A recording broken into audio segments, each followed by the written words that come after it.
Hey everybody, Reds fan 1979 coming back at you with a special baseball card video. Hope everybody's had a great week. Just wanted to give you guys a recap of my time at the National Sports Collectors Convention for 2024. It was my first time going with my friend Jeremiah. So in the previous video, I talked about some of the goals I had for the National, and I wanted to tell you guys a little bit about our experience and how I met or didn't meet those goals. So we drove up on Thursday. We were just going to stay 2 nights and stayed in a suburb of Cleveland, about 7 or 8 minute drive from the event. So the first thing we did was we actually went to a Cleveland Guardians game Thursday afternoon. Unfortunately, we mistimed the drive a little bit and how long it would take to park and walk to the stadium. So we got there after the first 3 innings had happened. And it was already 3-0 Tigers. Javi Baez had hit a home run. And unfortunately, nobody scored the rest of the game. So a little lackluster, ended up 3-0. But it was neat to kind of see a different stadium. The Guardians have a really cool stadium. The design, the center field is really open. In fact, that's where you enter in center field, right by the bullpens. And so that was kind of cool. It's, I guess they call it the home run porch. And I really liked a little area they had just down from that, down some steps. They had plaques for their Hall of Fame players from the Indians and Guardians that have made Indians, I guess, that have made the Hall of Fame. There was 13 or 14 different ones. And so that was kind of neat to see.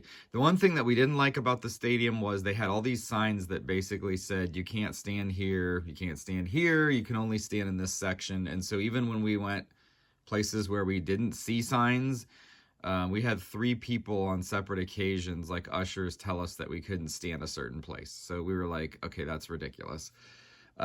Great American Ballpark, much better fan experience. In fact, they have places you can stand. They have tables set up where you can eat your food, things like that. So I hate to compare the two, but Great American Ballpark, much better from an overall fan experience. But it was cool to go to a different ballpark and kind of get that experience as well. So anyways, that was that. And then, so let's go over the goals that I had for the National. So the primary goal was to meet the community. And so we got to have 2 get-togethers, which was really fun.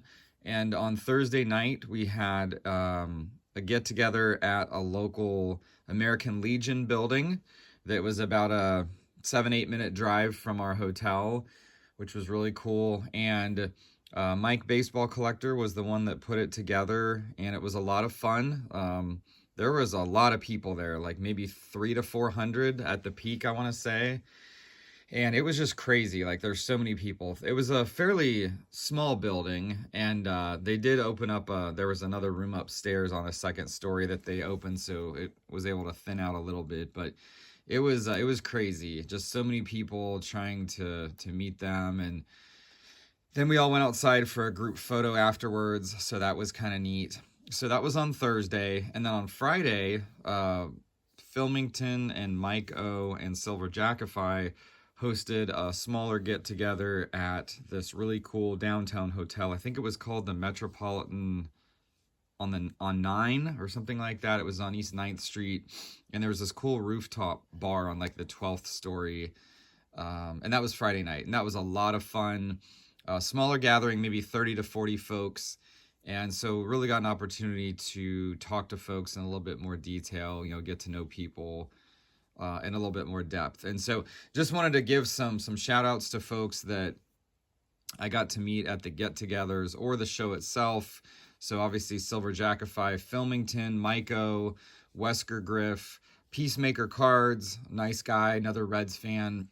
Ken's Cardboard from Colorado, we had corresponded previously, and he was wearing a Reds hat, so that was kind of cool to see him. Hitman23, nice guy, commented on some of my videos.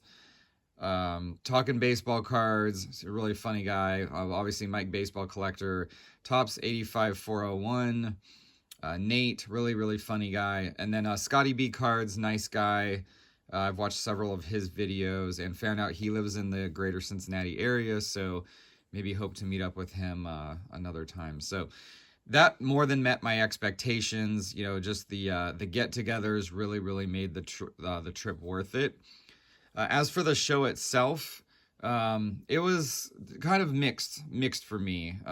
Everybody was complaining about the parking, and the show was 10 to 6. We only went on Friday, just one day. We were originally going to go 2 days, but we decided to go one day.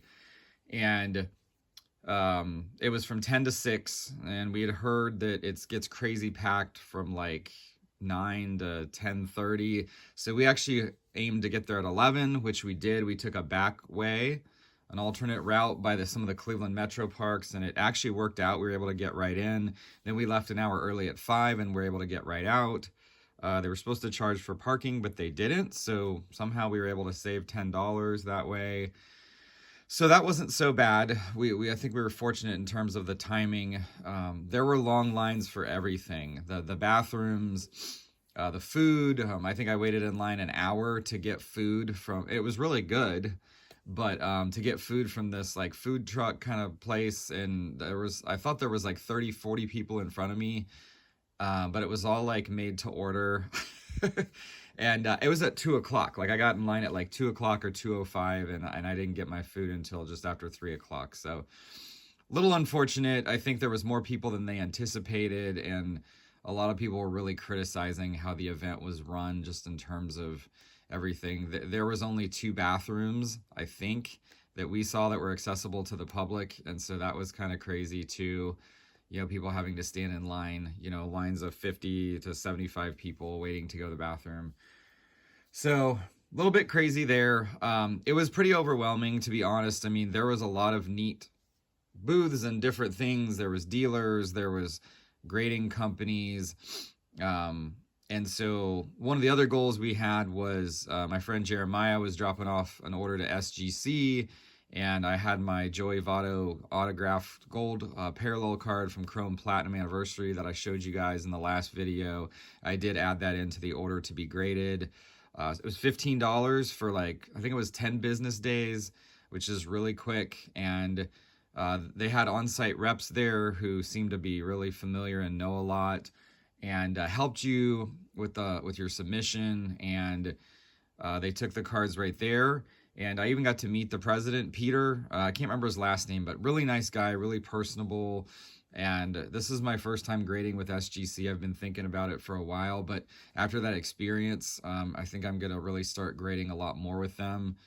And I just like the personable like feel of everything. So that was neat. In terms of actual pickups, ironically, I actually did not pick up anything at the show. And based on our experience on Friday, we chose not to go on Saturday, and we just decided to come home a little earlier. But we did stop by a card shop on the way home, and I'll tell you guys a little bit about that in a minute. But as for the whole experience, it was okay. I'd probably give it a C plus, B minus. You know, it was neat to see some things that, like, I was able to see some really cool items that were up for auction, like some historical items that made you feel like you were at Cooperstown, and that was kind of unique. And you got to see some neat cards that you probably wouldn't see other places. I did find a card that I wanted, but it was part of the 1972 Topps traded Joe Morgan, first uniform in a first Reds uniform card. But unfortunately, it was raw as part of the set, and the guy didn't want to break the set. And I looked through some dollar boxes, but I just didn't really find anything that I really wanted. And then I couldn't find the Grand Slam collectibles table that had all the high-end Joey Vottos, because I really wanted to see what they had. But it was just so big and overwhelming. Like, by the end of that first day, it seemed like everything kind of blended together. So, you know, would I go again to a national? Possibly. I think we'd have to see. Hopefully there's some lessons learned this year. There was a lot of people that were disappointed, and maybe better run. It would be kind of neat to go to a different place like Chicago. Always wanted to go there. So probably won't be going anytime in the next couple of years, just with having a young family, but would definitely consider it sometime again, would give it another chance. So let me tell you about, on our way home, we got to stop off at a really neat card shop that I had been wanting to go to for quite a while, Card Collector 2. That's Ryan, and his shop is in Grove City, Ohio, which is kind of a suburb on the outskirts of Columbus. And it was just a couple miles off the highway on our way home. So my friend and I were both excited to stop and actually had some nice pickups there. He had a really nice variety of cards. Obviously, a lot of cards he had taken to the National. He had a whole team there, but he had a couple really nice guys, young guys that were employees that were really helpful. The shop is really clean, really easy to find stuff. They've got a lot of value boxes, which is great for kids in all sports. They had a whole value box of Reds, a whole value box of Guardians. So a nice variety. So let me show you these ones I picked up here. This really cool 2021 Bowman Chrome Sapphire Votto, numbered to 75, graded SGC 10. That's really sweet. And that was 50. And then a Topps Chrome Black from 2021, the gold parallel. And then the this is a nice Topps Finest 2017 blue parallel. Really like blue parallels, and I just love the red, white, and blue on this, kind of patriotic.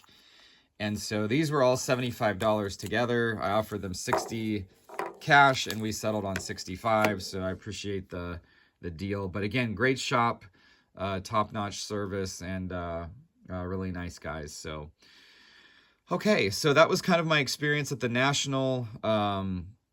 I may have forgotten a few things, but I'm still trying to recover. I'm a little bit tired, but had a good time, especially with my friend. My friend Jeremiah and I, we get to spend some time together going to Reds games and Reds Fest, but this was the most time that I've got to spend with him, and it was just great, kind of strengthening our friendship and just talking about cards and family and life, and so that made the experience worth it as well. So anyways, I hope you guys enjoyed this video. Again, to all the people I had the chance to meet, thanks for taking the time to say hello.